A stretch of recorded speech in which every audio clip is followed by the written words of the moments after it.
Hi folks, this is Marcus, and welcome back to another Trailhook Campfire chat.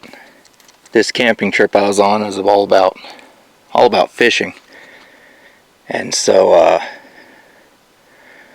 just kind of wanted to talk about something I've been thinking about, which is the journey of a fisherman.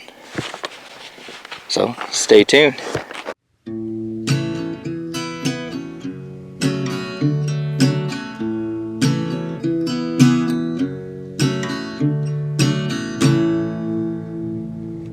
Just sitting here, waiting for the fire to die down, pack it up, get out of here, and tried a little more fishing this morning. Didn't catch anything. There's another guy fishing on the other side of the bank. He didn't catch nothing either.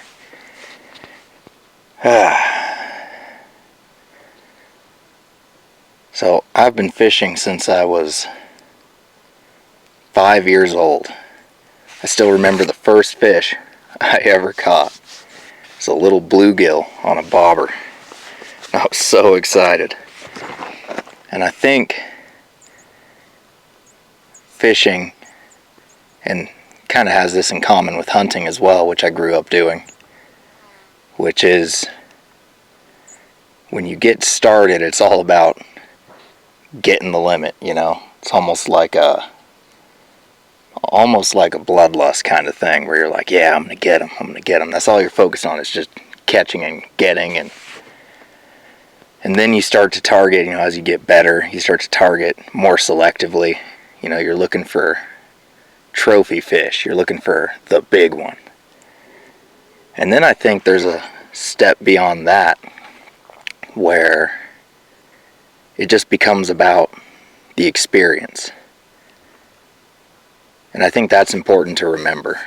You know, you're out here, you're out in nature, enjoying yourself, and that's really what matters. Fishing for me has kind of become almost philosophical. I see a lot of parallels with fishing just in life. It teaches you patience, perseverance, you know, helps you set realistic expectations. And then when you go through all the work and you finally get something, it's just that much more exciting. You know, I think the proverbial god of fishing, Mr. Jeremy Wade, on his show River Monsters, I once heard him say something along the lines of, casting out your line is like asking a question. So you're posing a question out to the water, and then the answer is a bite, the hook set, or nothing. Nothing can be the answer. And I think that runs deeper than just literally fishing. I think it runs parallel with life. You know, everything you do, every action you take, it's asking a question, and then you wait for the response to come back. You wait for the result, positive or negative.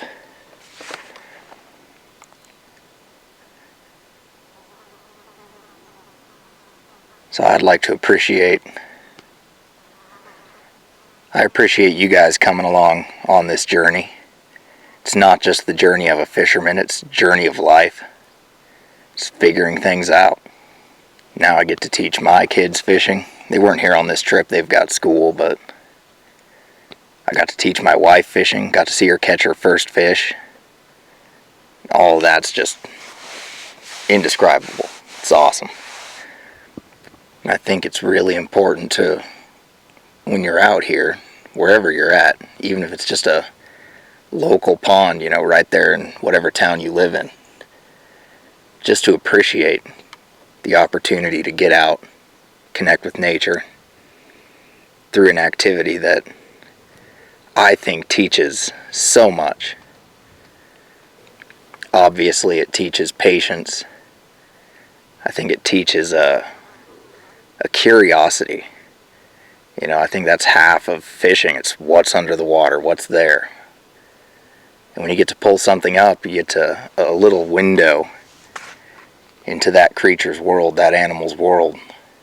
So I can't speak for every angler out there, but I, for one, am going to keep casting, keep asking that proverbial question, and just keep coming out and connecting. You know, whether you catch a limit or you get skunked, it's just a whole experience. You just have to let it kind of flow organically and let it happen. And I think that's what this journey of a fisherman is really about. So thank you all for coming on this journey with me. Fire's dying down. I'm going to pour some water on it, call this trip done, get out of here. So thanks for coming on this journey with me. Remember, if you like this kind of outdoor content, don't forget to like, comment, subscribe. Helps out a lot. And I'll see you on the next one.